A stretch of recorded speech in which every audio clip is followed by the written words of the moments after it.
Good morning, everyone. Good morning. The topic today, the theme that we're going with today is the canvas of your life, the canvas of your life. Might have said tapestry, but canvas seems to provide us with a different visual. So I just want to talk about the importance of visual images and visualization. Vernon Howard was a Unity minister down in Atlanta some years ago, and he wrote an excellent little book called Psychopictography. If you Google it or go onto Amazon, you'll find it. And the entire book is just filled with little short visual stories, visual parables, story designed to create a powerful visual image. And the idea behind the book, and it's broken out. If you're working for expressing a greater degree of love through relationships in your life, there might be a whole series of pictures, little stories that you read, and you create this mental picture. And the idea is that we remember the picture long after we've forgotten the words. This is why teachers of all times in many cultures teach in parables, particularly if you're in a time and a place where before the printed word, before reading and writing became affordable to the public, perhaps before people were literate. But they remember the stories. They remember the stories. So stories in the time of Jesus, he talked of things that people at that time and that place were familiar with. Sheep and shepherds and seeds and growing and things like that. Because people remember that. Fish and fishermen. People remember that. That was a part of their lives. So we want to start with this visual image today. I invite you into it. If you're in a place where you can close your eyes, you might want to close your eyes so you can get into the full experience of it. But I invite you to go to your favorite shore. Maybe it's a beach at the ocean with surf coming in. Maybe it's a shore of a lake or a pond somewhere. And wherever it is, I invite you to stay back just a little bit from it. Don't quite walk out to the water's edge, but stay back far enough that you can observe all of the people on the shore. Look at how many there are. Look at what they are doing. Perhaps there are children building sandcastles. Perhaps there are bigger children playing with a big beach ball, bouncing it around, and every once in a while it just gets caught in the wind and it blows away from them. Maybe there's a volleyball net out on the beach and there's people playing volleyball. Maybe there are some young adults or teenagers and they're playing a game of frisbee and doing all kinds of fancy maneuvers, catching the frisbee behind their back. People just sitting in chairs, taking in the sun. And as you are looking at this beach, a small group of people comes up and they walk out onto the beach and they're dressed as artists. They have artists' smocks on and they're covered in different paint stains. It's obvious that they are painters. Maybe they have little berets on, like sometimes painters wear, and they're all carrying an easel and a little wooden box with their tools, the tools of their art. And they spread out their easels, they set them in the sand, they put a blank canvas on the easel. And then they open up their toolbox. And they have a palette, and they have paints, and they might have tape, and they might have pencils, and they might have like a little putty knife for spreading paint around and mixing paint. And they have all of the usual tools of the trade that you would expect a painter to have. And they each kind of look over the scene. They look up and down the beach, they look out on the water, and they begin to paint. Now keep in mind that each one is looking at the same scene. But as you watch their paintings take form and take shape and take color, as you begin to recognize what it is that they're painting, each one is different. Each painting is different. Some might have a little sailboat in the painting when in fact there's no sailboat out on the water. Some may leave the sailboat out and instead they're painting the children making their sandcastles. Others might be painting the volleyball game. And still others might have a completely empty beach, a beautiful, serene day. Absolute silence, other than the sound of the wind in the water. Each one is taking a blank canvas and using the tools, the same tools, but there is something different. There is something different that is coming into creation through each and every one of them. So now let's come back from that visualization. And of course we understand that that's the canvas of our life, you see. Dr. Holmes used the example of the painters painting different paintings on the canvas, as did Thomas Troward, who himself was a painter. Because it is a wonderful example that helps us to relate something that we're familiar with. Right? All learning seems to be taking something new and then relating it back to something that we're familiar with. Or at least we try until we find that you can't fit new wine into old skin. Some things just have no correlation. But for the most part, we take something we know, something tangible, and then we start to relate it to something intangible, something deeper. So this is the canvas of our lives. This is the canvas of our lives. Each one of us has the same ability to create whatever we choose into that canvas, onto that canvas. Now I want you to compare, to kind of contrast that visualization with what we see going on in the world around us today. Because today, everything, the technology is so much different than it was years ago, that you can imagine today that there would be 100 people standing on the shore and they would pull out their smartphones and they would all take exactly the same picture. Exactly the same. And there's someone who has gone on the internet and gone through the photos that are posted, I believe, to Instagram. And they have pulled out thousands and thousands of photographs that are identical. Now the people in them may be different, but the place the picture was taken, the angle from which it was taken, the distance from which it was taken are all very much the same. So you can imagine somebody going to Paris and they're standing in a place where the Eiffel Tower is in the background and they hand their smartphone to somebody and say, would you do me a favor? Would you take a picture of us standing here in front of the Eiffel Tower? And it's snapped. And there's very little variety. There's not a whole lot of creativity there. It documents the fact that this person was standing there with the Eiffel Tower in the background, and that might have been their only intention, right? To have a picture of themselves in Paris.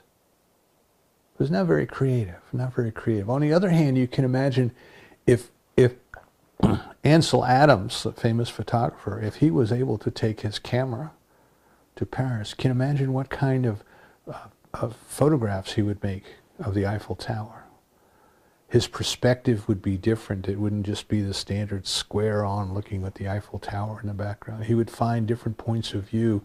He would find different openings of the aperture, so there's different depth of field in the picture, so some things are in focus and some things are not. He would photograph it at different times of the day, so the lighting would be different, you know. And you can just imagine when you look at the pictures that Ansel Adams took of Yellowstone Park, you know, you can just imagine what his creativity might bring to a photograph of Paris. And the difference there is he was trying to create something. He wasn't just trying to record the fact that the Eiffel Tower is in Paris. Everybody knows that. We can go on the internet and we can download a bazillion pictures. In fact, we can go onto the internet now and download a picture of the Eiffel Tower, and then we can cut and paste ourselves standing in front of it, even though we're not, even though we're standing in front of a green screen or a blue screen. in the studio. So I want to point out the difference then between creating something and just documenting something. Just kind of being there and recording it and kind of, oh, well, this is here we were, here's a picture. There's a difference. There's a difference. And we have to ask ourselves, then, well, where does this start? You know, everybody has the same cameras now on their phones, more or less. The artists all have the same paintbrushes and paints and palettes and canvas. What is it that makes one painting different than the other? Why is one painting different than the other? What is the purpose then? What purpose did the artists have in mind for making it? What were they trying to express? What were they trying to experience? What were they trying to accomplish, if accomplish is even the right word? So these are the kind of the things we want to talk about today, but what we're talking about is your spiritual growth, the canvas of your life, right? Experiencing your soul, growing daily into a deeper awareness of, a conscious awareness of the experience and the activity and the presence of God. That's what Dr. Holmes tells us, the conscious awareness of that experience. It is here all around us, always, but we don't experience it. As I mentioned a couple of weeks ago, in the Gnostic Gospel of Thomas, there's a part in there where the disciple asked Jesus, where is this kingdom of heaven that you keep talking about? And the answer is, it's here, it's now, it's everywhere present, but people just don't see it. They just don't see it. Why is it some people can sit at the beach and they can see the sailboat even though it's not there? Or some people can experience the children at play and others don't. See? Why is it that we live in the midst of a miracle on a daily basis and we may not see it, we may not experience it? And what I invite you to consider is that we have to start with intention.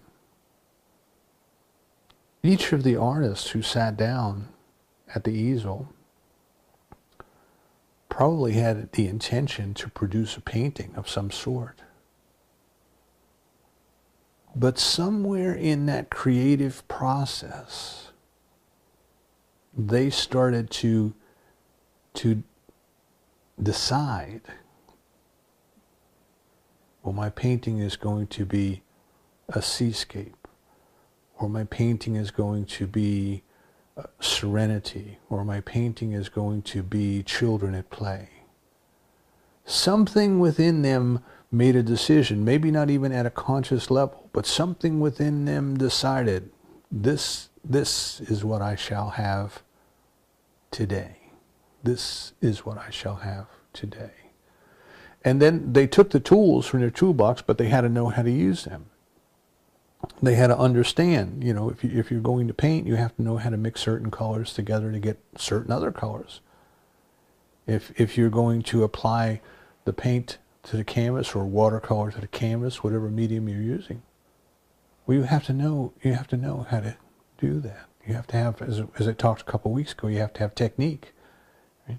You have to know how to render an object, so a beach ball, for example, so it looks round when you're painting it on a flat piece of canvas.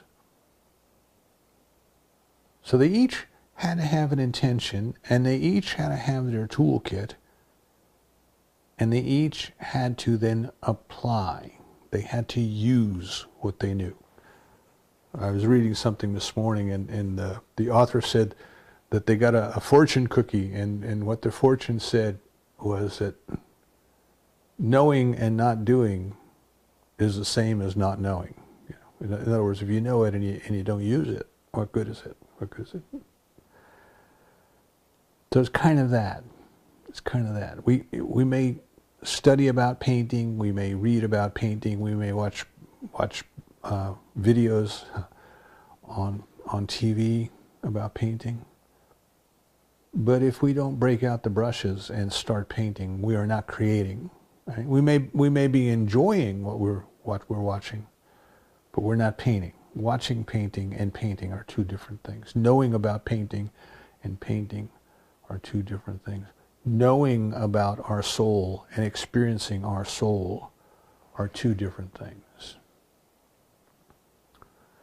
There's a model that I learned some time ago. I'm talking. This had to be in the late '80s, I guess. And the way that it came about was I went into a seminar. This was a company that went through the hotels, and they put on the seminars. And this was a free introductory seminar. And of course, their intention was to get you to sign up for the course, which was a week-long course for a couple $1,000s. And I was only in this town for a day or two.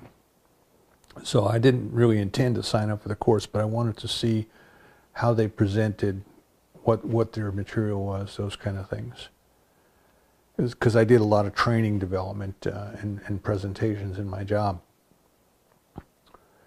And the model that they gave was the way that the speaker started. He says, what is it that you want? What is it that you want? Start with the end in mind. What is it that you want? And everybody said, well, and this was, their specific answer was with regard to taking the course.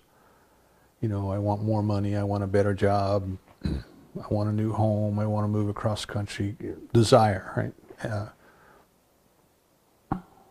Napoleon Hill says that desire is the starting point of all achievement. What is it that you want? What is it that you want to experience? And as I mentioned, every time we go through that, we get hung up in that we hear that desire causes suffering, and that in order to get to know God, we have to want to know God as much as we would want a pond if our hair was on fire. And then we're also told that as long as we have a desire, we won't know God. And we say, well, what is that? And it's a two-step process. Desire is the starting point of all achievement. So we desire to know God with our whole heart and our whole soul and everything about our being until the point of desire goes away and we're just there. You see, we're just there. We no longer desire, we're fulfilled. So desire is the starting point of all achievement. And people would say, I want this, I want that, I want the other thing. And the presenter said, can we put those all in one box that we'll call results? We all want some results. And then everybody agreed, yeah, how they do. Well, a good presenter kind of leads them to nod their heads. And he said, well, what determines what results you get? And it comes down to, well, the behavior is what you do. What behavior have you engaged in? He said, exactly. So where do you want to start to change? You see, everybody wants different results, but are you willing to change your behavior? And some change initiatives only focus on behavior. Just do something differently, you'll get different results. Don't worry about anything else. Just do it. It's kind of like being in the Army. Don't ask questions. Just do what you're told. That's all you need to know. You were told to do it, go do it.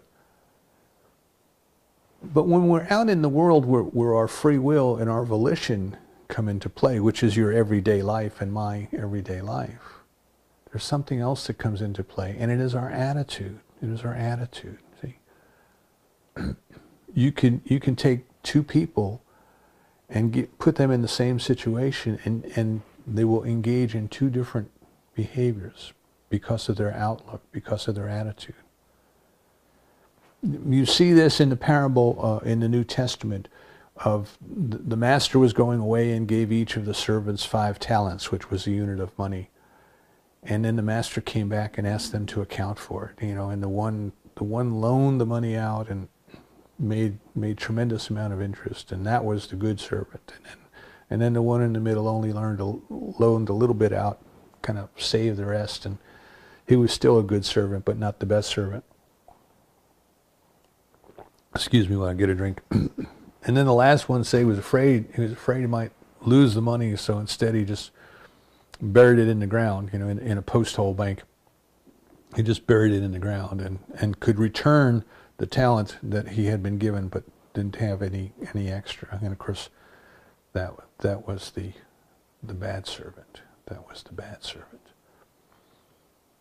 So what is it that we're going to do? How is it that we are going to grow? So is our attitude one of we're going to increase, we're going to discover, we're going to find out more about this thing called the soul, this thing called God, this thing called spirit? Or are we just going to hunker down and play it safe and say, I'm in this world and I've got to make a living? We do that. You hear people say, well, you got to live until you die. You got to do what you got to do until you die. And that philosophy we've talked about many times that's the philosophy of, well, when I die, then I'm going to go to heaven and then I'll become spiritual. And what I'm saying is we want to back away from that and say, you're spiritual now. You're not going to be any more spiritual ever in the future of eternity than you are right now. But you may realize more of that. You may discover more of that. You may experience more of that. So what is our attitude? Is our attitude one of excitement and opportunity, about growth, about discovering, or are we just trying to survive, There's a new TV program coming on, and one of the commercials is the lady says, listen, we're single parents. We're just trying to survive long enough through the day until it's appropriate to start drinking wine. Just survive, just get by.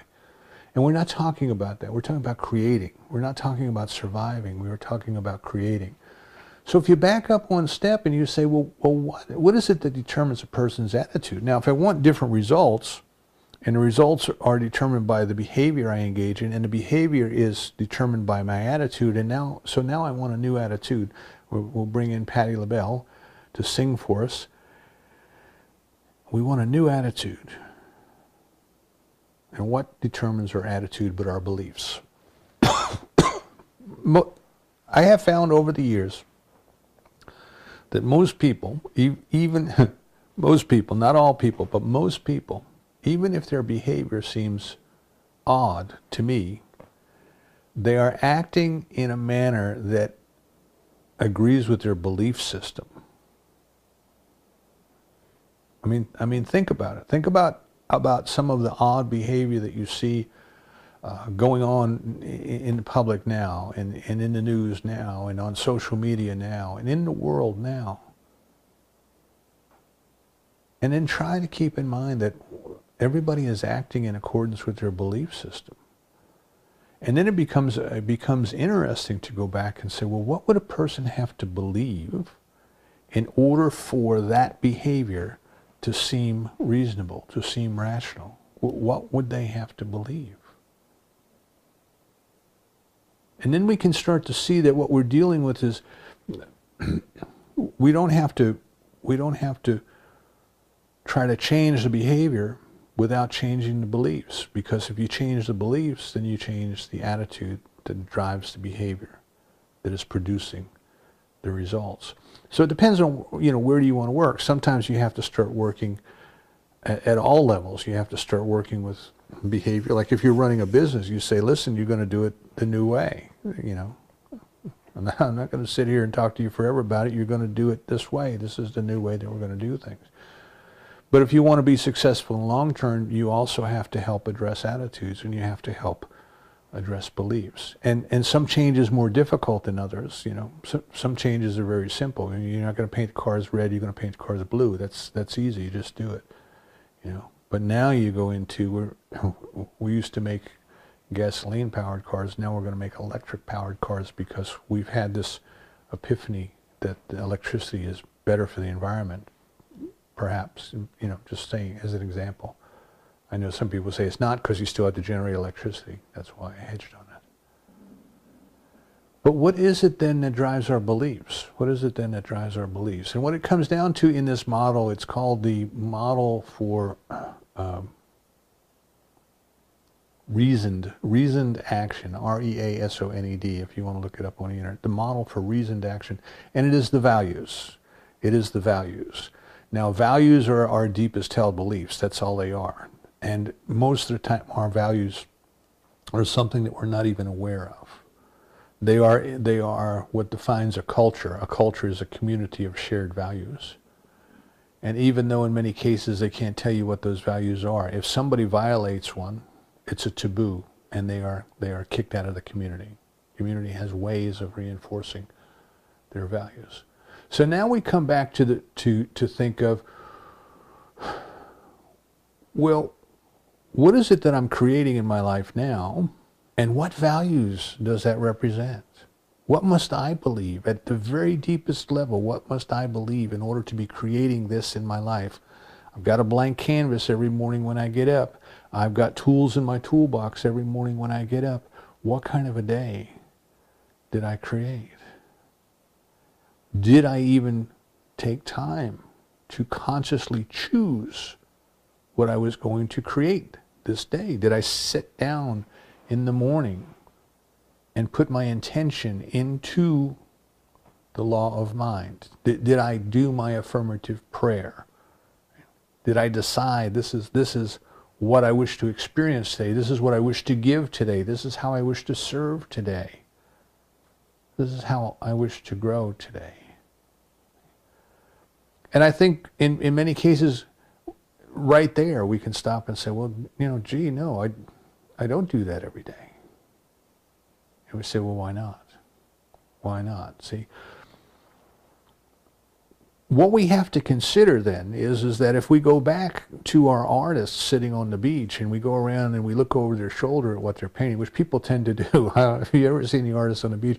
People come up and say, oh, that's really good. They don't even know yet what's on the canvas. It's just they just painted blue for the sky. Oh, that's really good.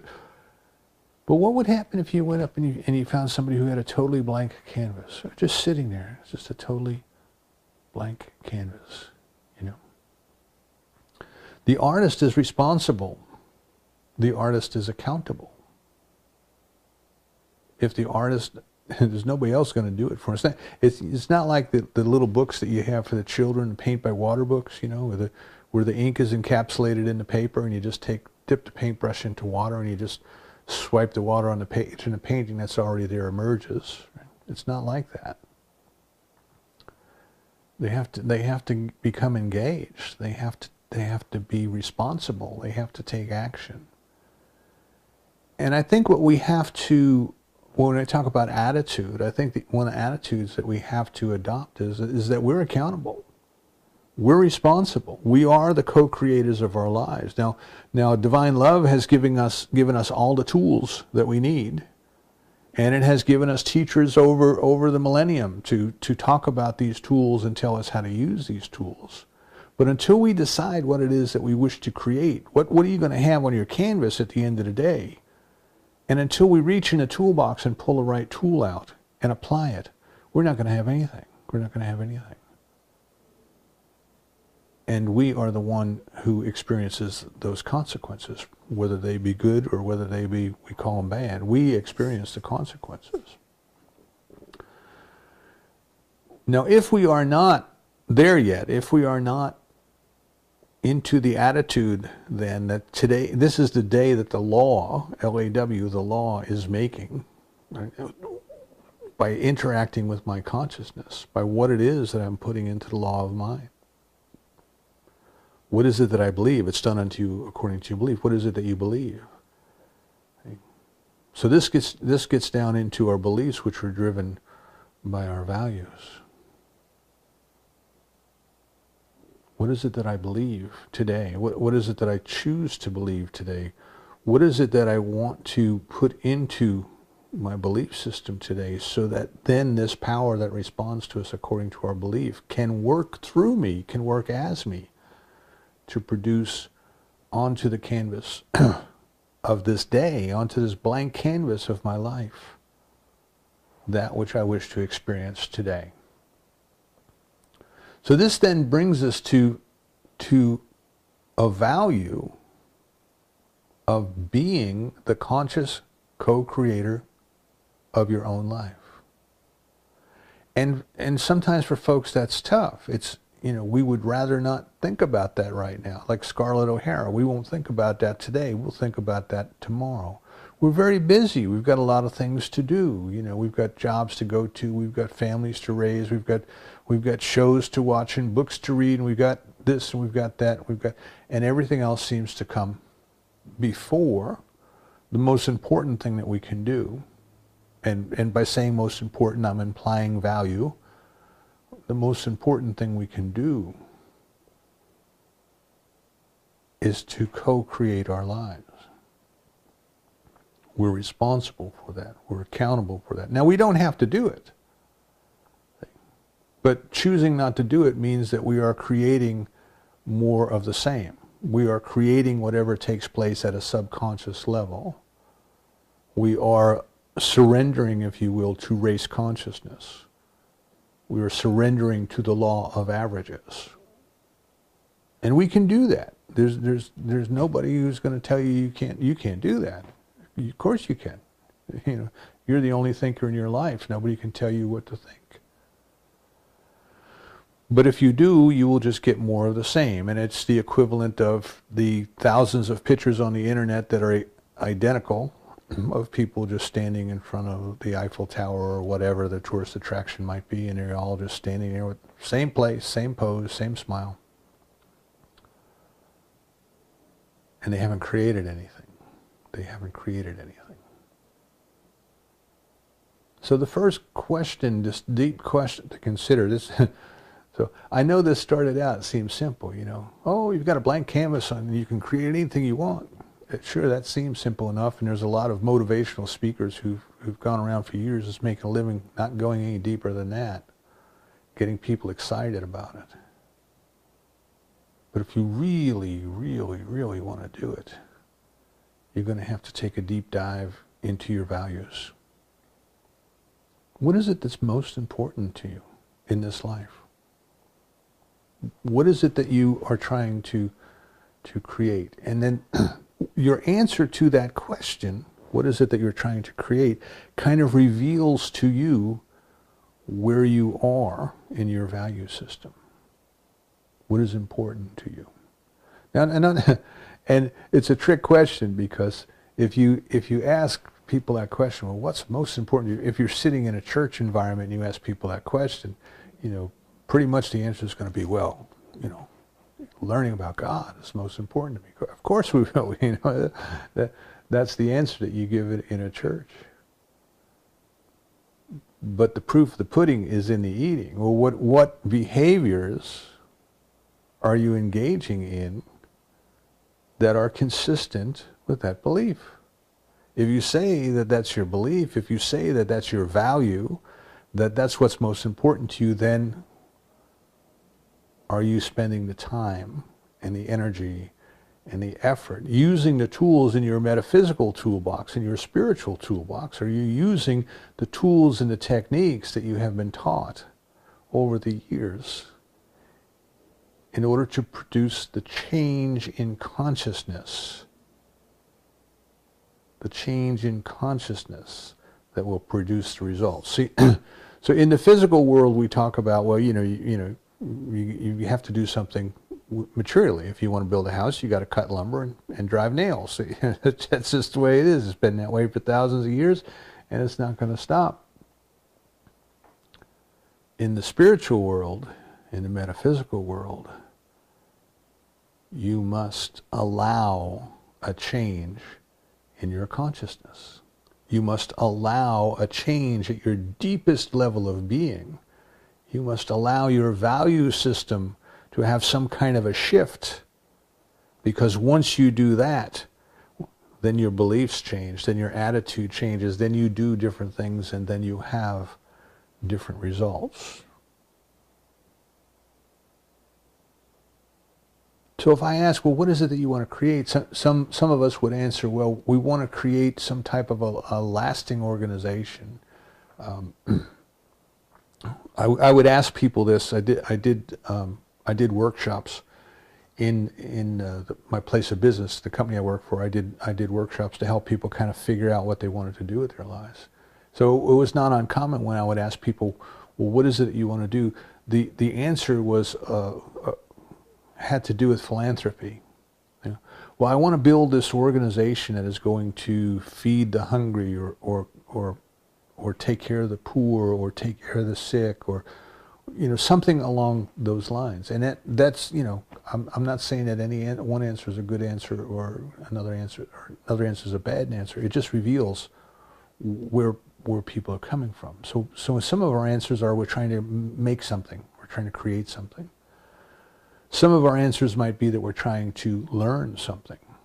We want to study more. We want to learn more. We want to pursue the yoga of knowledge. And then, so the first might be the yoga of service. The second might be the yoga of knowledge. And then there's the yoga of love, which is the yoga of being. I just want to be something. I just want to be something. I just want to come to a deeper realization of what I am. Now, whenever I get into this conversation, people say, well, you can't just sit around all day being something or nothing would happen. And I would say that response reveals something about the belief, about the value, because I never said sit around all day doing nothing. But you do from a place of being, you see. What you do is an expression of what you are. Things get done, lots of things get done, beautiful things get done. But they're only done because they're congruent with what you are, So for the sake of today's discussion, I invite you to consider that the true purpose of our life. See, now we get into the deep dive, the canvas of your life. Who are you? And what is life? The canvas of your life. And what are you creating on the canvas of your life? And are you actually creating it, or is something creating it through you and as you? And we start to get a little bit deeper. And is this life that we're talking about, this one experience, the bookends, the parentheses in eternity that Joel Goldsmith calls this life? So we're born, we live, we die. Is that what we're talking about for your life? Or are we talking about your eternal life? That which was never born, that which will never die. That which experiences this parentheses in eternity that we call here this life on earth as one experience, as one part of a bigger whole. So now, then, when I say the canvas of your life, are you looking at a limited window? Or are you looking at the bigger picture? So when we come to that deeper understanding, when we come to that bigger picture, we have to ask, well, what is this thing called life? And what is the stuff and the substance of life? I think it's in the book of Psalms. It says, keep with diligence the matters of your heart. From out of it proceeds all the matters of your life. Your belief system, your subconscious mind, your values. And what we're talking about there is your consciousness. Life is a matter of consciousness. It's not a matter about building things. It's not a matter about degrees, getting degrees because we learn things.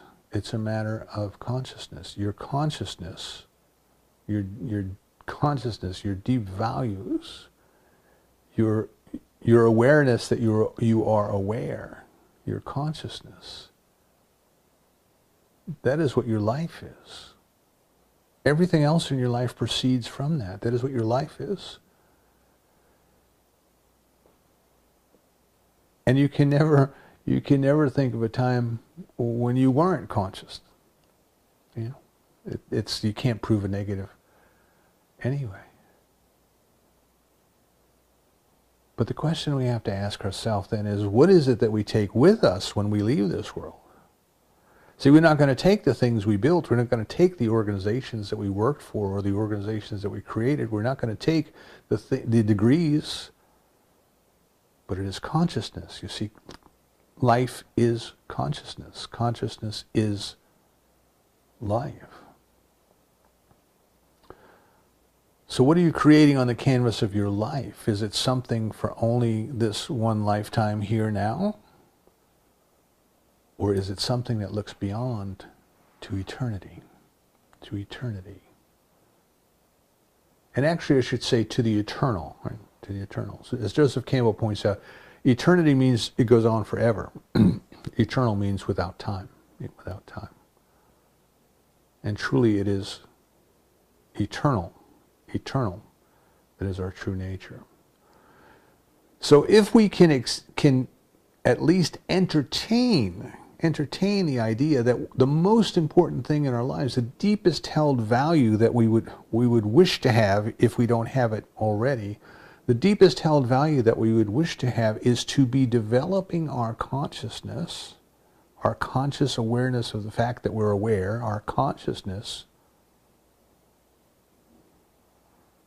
in the eternal, in the eternal. So what then is this thing called life? What is this purpose of our life? What is it that we are trying to experience or to be? And I would suggest that what we want to consider is that this thing called life just simply is. It just simply is. Life is, right? God is the I am. Life is. In Buddhism, they call it the isness or the suchness. In Judaism, it is the I amness. It just is. Life just is. And as the Buddhists tell us, we kind of came into consciousness and the game was already in progress. And there's no sense now trying to figure out who started the game or why. What we have to do is figure out the rules as we go along. And in Buddhism, it's very, very simple. The Four Noble Truths, you know. Everything you're experiencing is a result of your thought, your actions, your beliefs. If you wish to experience different things, you change your thoughts, your actions, your beliefs, which again is your values, your beliefs, your attitude, your behavior, your results.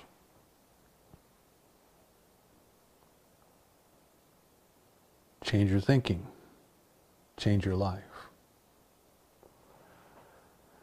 So we are a part of this isness, we are a part of this I amness, we are a part of this suchness. And we are, as Paul tells us, we are seeing through a glass darkly. And we believe that we are separated from it. We believe that we are different than it is.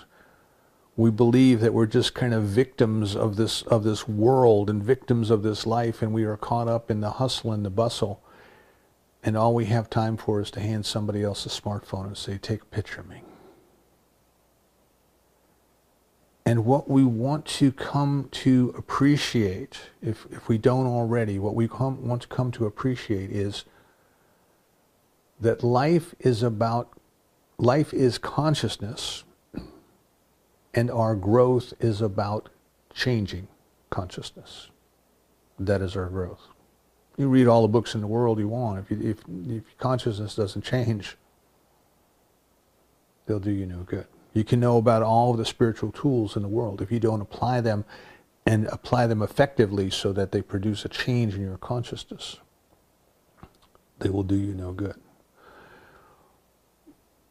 What we might say then, the purpose of our life, your life, right, the canvas of your life, the purpose of your life is to discover more of that divine life which is. To discover the oneness, to dissolve the separateness, to discover the oneness, which is love. Love is oneness. To experience agape, unconditional love. the old Zen, the joke of the Zen pizza, one with everything, to experience oneness with everything, with everyone.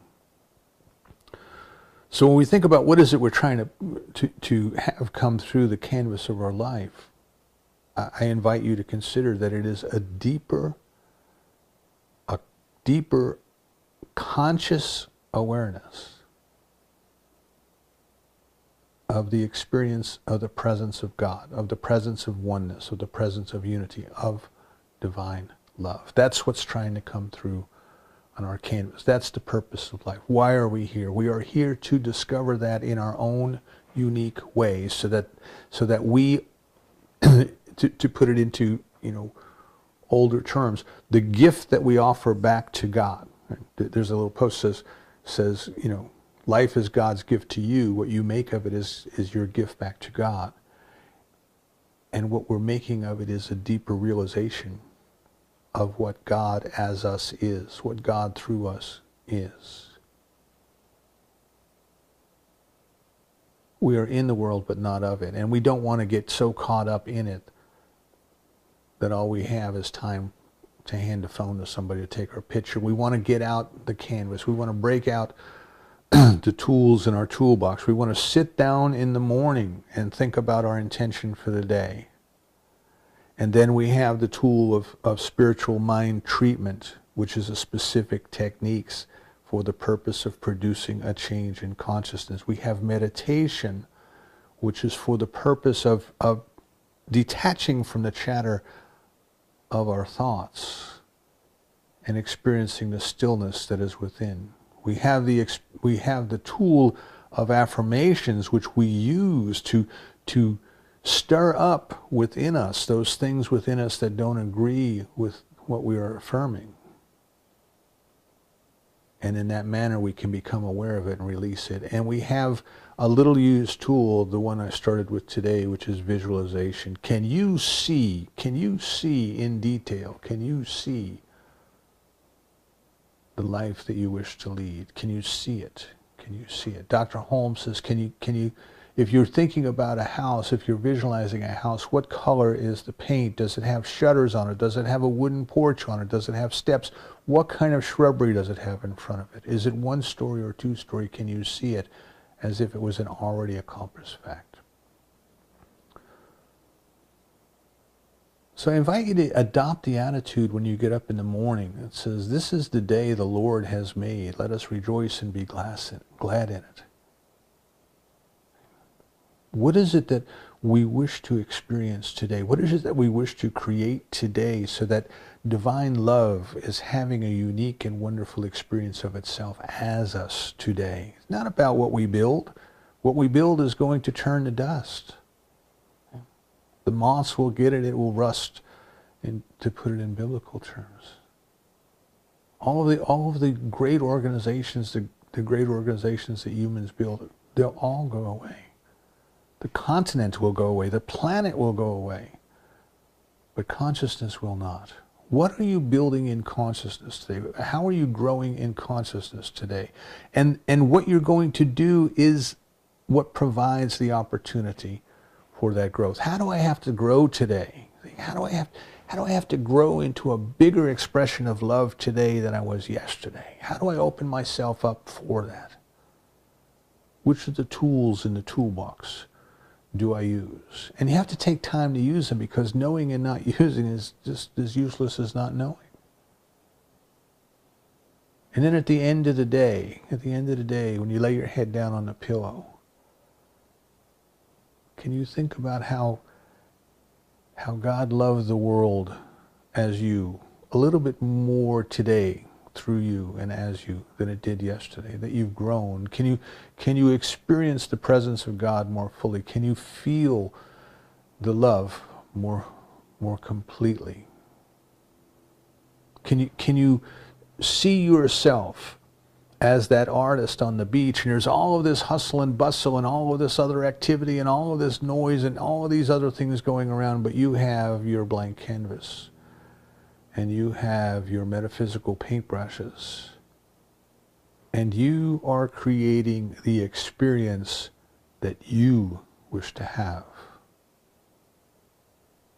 without regard to everything else. You can see a perfectly serene beach even though there are thousands of people on it. You can see a sailboat gently bobbing on the ocean even though the wind isn't blowing and the boat's not there. You can see the joy of the children at play, building their sandcastles, building their little walls around the sandcastle so when the tide comes in, the wall will protect their beautiful creation. Of course, half the fun of that is waiting to see when that wall will tumble. But can you feel all of that as an expression of God's life? The canvas is blank.